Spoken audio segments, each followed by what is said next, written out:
இந்த திட்டம் இன்று வெற்றிகரமாக முடித்து திட்டத்தை நாங்கள் துவங்கி வைத்திருக்கிறோம். குறிப்பாக அனைத்து இந்திய அண்ணா திராவிட முன்னேற்றக் கழக அரசு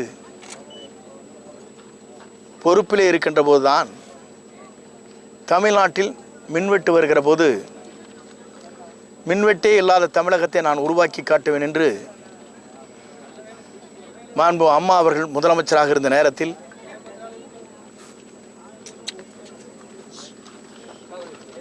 நேரத்தில் 2980 மெகாவாட் சோலார் பேனல் மூலமாக சூரிய வெப்பத்தால் மின் உற்பத்தி செய்வதற்காக நடவடிக்கை மேற்கொண்டார்கள். இதுவரையிலும் அது தொடர்ந்து நடைபெற்று கொண்டிருக்கிறது. அதே போலதான் காற்றாலை மின்சாரம் முதலே இந்தியாவிலே தமிழ்நாட்டிலே 10,230 மெகாவாட் காற்றாலை மூலமாக மின்சாரத்தை நாம் மக்களுக்கு பயன்படுவதற்காக மின்வெட்டே இல்லாத மாநிலத்தை உருவாக்குவதற்காக இந்த பணிகளை நாங்கள் மேற்கொண்டோம். புரட்சித் தலைவர் இருக்கும் வரை அன்றைக்கெல்லாம் எவ்வளவு மின்சாரத்தை நாம் பயன்படுத்தியதில்லை. எம்ஜிஆர் இருக்கிற போது ஏன் அதை சொல்கிறேன் சொன்னால், ஒரு 40-45 ஆண்டு காலத்திற்கு முன்னால் வீட்டில் நமக்கு தேவை ஃபேன். ஆனால் எல்லா இல்லங்களிலும் இன்றைக்கு ஏசி இல்லாமல் நாம் வாழ முடியாது. அந்த அளவிற்கு வெப்பநிலை மாறி இருக்கிறது. அதற்கேற்ப மின்சார உற்பத்தி தேவைப்படுகிறது. அதே போல் தொழிற்சாலைகள் பல்வேறு தொழிற்சாலை உருவாகி கொண்டிருக்கிறது. விவசாயிகளுடைய மின் மோட்டர்கள் கூடுதலாக உருவாக்கப்பட்டிருக்கு. லட்சக்கணக்கான ஏறத்தாழ இன்றைய நிலையில் பார்க்கின்ற போது கூடுதலாக ஒரு 10 லட்சம் விவசாயிகள் பம்பிங் இரவிக்காக பயன்படுத்துவதற்கு விவசாயத்திற்கு பயன்படுத்துவதற்காக மின் இணைப்புகள் இணைக்கப்பட்டிருக்கிறது. இதையெல்லாம் நான் எதற்காக சொல்லுவேன் சொன்னால், இன்றைய சூழ்நிலையில் எவ்வளவு மின்சாரத்தை நாம் உற்பத்தி செய்கிறோம் என்ற நிலையை பார்க்க வேண்டும். நீரேற்று நிலையத்தின் மூலமாக அன்றைக்கெல்லாம் மின்சாரத்தை உற்பத்தி செய்கிற போது நீரேற்று நிலையத்திலே தண்ணீர் அணையிலே இருக்காது. அப்போது மின்வெட்டு ஏற்படுகிற ஒரு சூழ்நிலைகள் ஏற்படும். ஒரு குறிப்பிட்ட காலத்திலே தான் காற்றாலையின் மூலமாக 75% சராசரி 75%, 70% மட்டும்தான் மின்சாரம் அதிலே உற்பத்தி செய்ய இயலும். ஆனால் தமிழ்நாட்டை பொறுத்தவரையிலும் சோலார் என்று சொல்லப்படுகிற இந்த சூரிய வெப்பத்தால் உருவாக்கப்படுகிற மின்சார உற்பத்தி என்பது ஆண்டிற்கு 300 நாட்கள் இதில் உற்பத்தி செய்ய வாய்ப்புகள் இருக்கிறது. குறைந்த நாட்கள் மட்டும்தான் இந்த மழை பெய்யும், மேகங்கள் கூடுதலாக இருக்கும். அப்படி பார்க்கின்ற போது ஒரு 30 நாட்கள் 35 நாட்கள் மட்டும்தான் அதில் இடைவெளி இருக்கும்.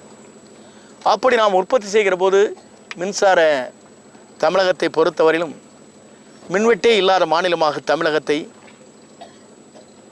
1918-19 1920 நாம் உருவாக்கி காட்டினோம். ஆகவேதான் இந்த நிலையை உருவாக்குவதற்கு 2018 2019 2018-2019 ஆண்டுகள் அது வரலாற்றை படைத்தோம். நான் அதை குறிப்பிடுவதற்கு காரணம், இந்த இடத்திலே மின்சார உற்பத்தி எவ்வளவு என்று சொன்னால், நம்முடைய பரணிக்குமார் அவர்கள் இந்த பகுதியில் 250 மெகாவாட் மின் உற்பத்தியை செய்வதற்கு ஏதுவாக இந்த பணிகளை தேர்வு செய்து, அதுவும் சூரிய வெப்பம் சரியான இடத்திலே விழுகின்ற இடமாக தேர்வு செய்து இந்த பணிகளை ஆற்றியிருக்கிறார். நான் அதை சொல்வதற்கு காரணம், இந்தியாவிலே முதல் முறையாக 60% அம்மாவுடைய ஆட்சி காலத்திலே தான் மின் உற்பத்தி செய்வதற்காக காற்றாலை, சூரிய வெப்பத்தால் உருவாக்கப்படுகிற சோலார், இதை உருவாக்குற நிலையை உருவாக்கி தமிழகம் இந்தியாவிலே முதல் மாநிலமாக திகழ்ந்து கொண்ட வரலாறும் இருக்கிறது. அதற்கெல்லாம் இங்கே பட்டியலிட்டு சொன்னால் புள்ளி விவரங்கள் எங்களிடத்தில் இருக்கிறது. இதையெல்லாம் நான் சொல்வதற்கு காரணம், இந்த ஆண்டு தொடர்ந்து நாம் செய்ய வேண்டியது 2300 மெகாவாட் தனியார் மூலமாக உற்பத்தி செய்வதற்கு ஏற்பாடுகள் செய்யப்பட்டு இலக்கில் கொடுக்கப்பட்டிருக்க இலக்கு. அதை ஒவ்வொருவரும் திறமையாக இந்த பணிகளை ஆற்றிடல்வதற்காக இந்த பணிகளை இவர்கள் ஆற்றி வருகிறார்கள். அவர்களுக்கு என்னுடைய வாழ்த்துக்களை தெரிவித்துக் கொள்கிறேன். பரணிக்குமார் அவர்கள் கோபிச்செட்டிப்பாளையத்தை சார்ந்தவர். இதற்கு முன்னாலே திருவண்ணாமலையிலே இதுபோன்ற மின் உற்பத்தி சோலார் பேனல் மூலமாக உற்பத்தி செய்து பயன்பாட்டிற்கு கொண்டு வந்திருக்கிறார்கள். இன்று இந்த பகுதியில் இதை கொண்டு வந்திருக்கிறார்கள். இவருடைய கடுமையான உழைப்பிற்கு அனைவர் சார்பாக எங்களுடைய வாழ்த்துக்களையும் பாராட்டுகளையும் நான் தெரிவித்துக் கொள்கிறேன். குறிப்பாக இந்த பகுதியில் இன்றைக்கு காலை கூட விவசாயிகள் அத்திக்கடவு அவனாட்சி திட்டத்திற்காக 2வது கட்டமாக சேர்க்கப்பட வேண்டும் என்பதற்காக நாங்கள் வருகிற போது மக்கள் அந்த பேரணிக்கு சென்று அங்கே ஆர்ப்பாட்டம் நடத்துவதற்காக வழியிலே வந்து கொண்டிருக்கிற காட்சியை நாங்கள் கண்டோம். எங்களை பொறுத்தவரையிலும் 2வது கட்டத்தில் இங்கே இருக்கிற குளங்களையெல்லாம் ஏரிகளெல்லாம் சேர்த்தப்பட வேண்டும் என்று அன்பு சோழர் பண்ணாரி அவரும் நானும் சட்டமன்றத்திலே குரல் கொடுத்து அதற்கான பதிலை பெற்று அரசின் சார்பாக வலியுறுத்தி விவசாய உணர்வுகளை நாங்கள் பிரதிபலித்திருக்கிறோம். விவசாய உணர்வுகளை பிரதிபலிப்பதன் மூலமாக எங்களுக்கு கடிதங்கள் வழங்கப்பட்டிருக்கிறது.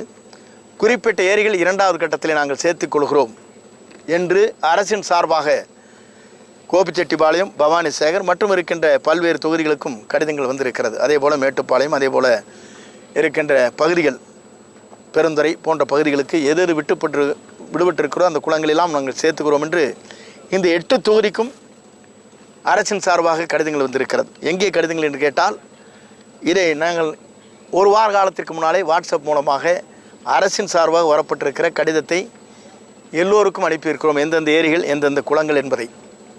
அதே போல தான் பவானி சேகரை பொறுத்தவரையிலும் இந்த பகுதியிலும் எந்தெந்த பகுதியில் சேர்க்கப்பட்டிருக்கிறது என்ற பட்டியலை பவானி சேகர் சட்டமன்ற உறுப்பினர் இன்று மாலைக்குள்ளேயே எல்லாருக்கும் அனுப்புவதற்கு நடவடிக்கை மேற்கொண்டிருக்கிறார்கள்.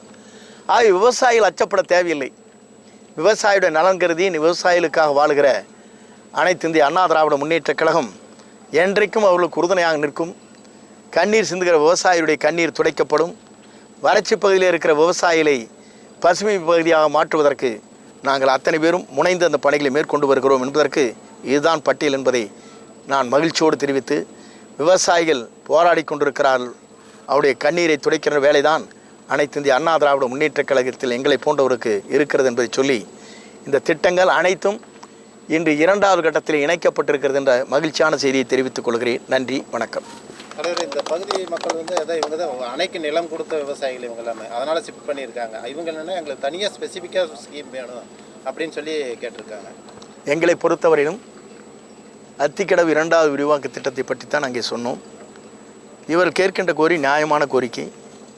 அணைப்பகுதியிலிருந்து அப்புறப்படுத்தப்பட்டு மாற்று இடத்திற்கு இங்கே வந்து வறட்சியான பகுதியில் இருக்கிறார்கள் விவசாயிகள். இதையும் கருத்திலே கொண்டு இதற்கான திட்டங்களை நிறைவேற்றுவதற்கு வருகின்ற காலத்தில் அரசு அதை கவனமாக எடுத்துச் செல்வதற்கு இப்போது நான் சொல்ல தேவையில்லை.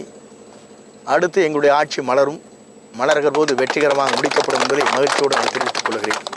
திமுக தேர்தல் பணி துவங்கிட்டாங்க. அதனால ஒன்றும் நாள் கிடக்குது ஒரு வருஷம். செய்திகளை உடனுக்குடன் தெரிந்து கொள்ள உடனே சப்ஸ்கிரைப் பண்ணுங்க.